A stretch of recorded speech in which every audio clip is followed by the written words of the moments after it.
All right, let's dive in and build a really practical guide for getting through the molecular diagnosis of diffuse gliomas. We're going to break down the latest CAP guidelines into a clear step-by-step workflow that you can actually use every single day. You know, it's kind of crazy to think that not so long ago, our world as pathologists was all about morphology, just what we could see under the microscope. But since 2016, we've hit this great divide. Now we are deep in the molecular era, where a tumor's genetic signature is just as critical, maybe even more so than how it looks. This isn't just an update, it's a total revolution. So, a new diffused glioma case lands on your desk. Where do you even begin? Well, the entire diagnostic algorithm, the whole thing, pivots on the answer to one single crucial question. This right here, this is the fundamental fork in the road. Answering this one question, is the tumor IDH mutant? It splits what seems like a confusing mess of tumors into two completely different diseases.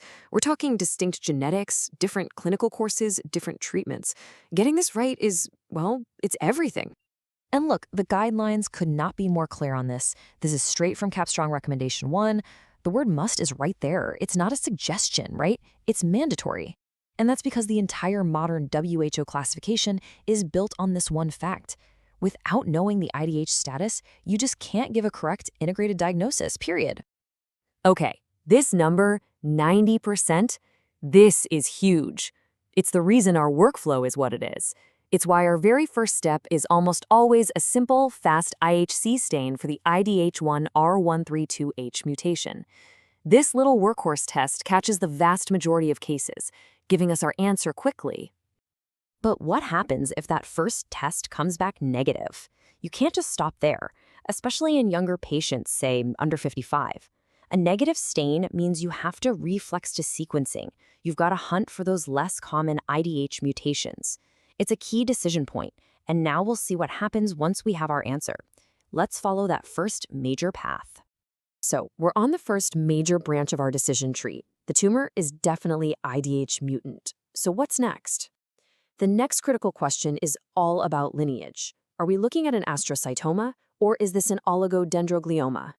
Luckily for us, nature has given us a fantastic diagnostic tool here. The molecular signatures that define these two paths are almost always mutually exclusive. If you find one, the other one is pretty much guaranteed to be absent. This whole principle makes our job way more definitive than it used to be. And here's what that divide looks like in practice. For an IDH mutant astrocytoma, we're looking for one of two things, either ATRX protein loss or a TP53 mutation. For an oligodendroglioma, the defining feature, the slam dunk, is the 1p/19q codeletion. It's one or the other. In the lab, this translates to a super logical workflow. First, you run your IHC for ATRX and P53. If you see that ATRX is lost, boom, it's an astrocytoma. Stop. Your work on the lineage is done. But if ATRX is retained, then you must go on and test for 1p/19q. This simple sequence is really efficient, and it covers 3 strong CAP recommendations. Now there's one more key piece to the puzzle on the IDH mutant astrocytoma side, and it's all about grading. The homozygous deletion of the CDKN2A/B gene is a really powerful molecular red flag for aggressive behavior. If you find this, it automatically upgrades the tumor to a WHO grade 4, even if it looks pretty low grade under the microscope. This is a perfect example of molecules trumping morphology. Okay, let's hit rewind and go back to that first crossroads and take the other path. What if the tumor is IDH wild type? This is where the real detective work begins, because frankly, these tumors are often much more aggressive. So your first question here is surprisingly not molecular, it's anatomical. Where is the tumor located? If it's sitting in a midline structure like the thalamus or the brainstem, that location alone triggers a very specific molecular workup. You absolutely have to test for a mutation called H3K27M. This is another one of those strong recommendations from CAP. Finding this mutation defines a very specific and aggressive entity, diffuse midline glioma, H3K27M mutant. And no matter what it looks like, this is always considered a WHO grade 4 tumor. But what about the most common scenario you're going to run into? An adult with an IDH wild-type tumor in the cerebral hemispheres that, under the scope, looks like a grade 2 or 3 astrocytoma. This is a classic trap. These tumors are so often wolves in sheep's clothing, and molecular testing is the only way to unmask what they really are. To unmask these imposters, we have to hunt for the molecular signature of a glioblastoma. And you only need to find one of these 3 alterations to upgrade it to a WHO grade 4: EGFR amplification, a gain of whole chromosome 7, and a loss of whole chromosome 10, or a T-ERT promoter mutation. Any single one of those is enough to make the call it's a GBM. So let's step back for a second and look at the big picture.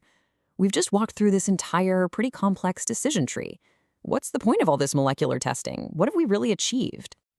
Let's just trace that journey again. We start with a diffuse glioma, we ask the key IDH question, and then we follow the molecular path, whichever way it takes us.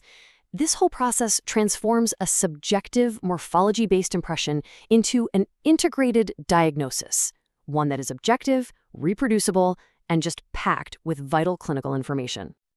And this is the real takeaway here. This is why it matters. This isn't just about getting the name right for a report. Every single molecular marker we've talked about, IDH, 1p/19q, CDKN2A, all the GBM markers, it directly translates into prognosis and critical treatment decisions for that patient. We are providing the roadmap for their care. And that brings us to our final question, doesn't it? The algorithm we've just walked through is the absolute gold standard today, but we already know about these incredibly powerful tools like DNA methylation profiling that are proving to be even more precise. So as we master this workflow, we have to wonder, how long until it's history? And that is both the challenge and, honestly, the excitement of modern neuropathology.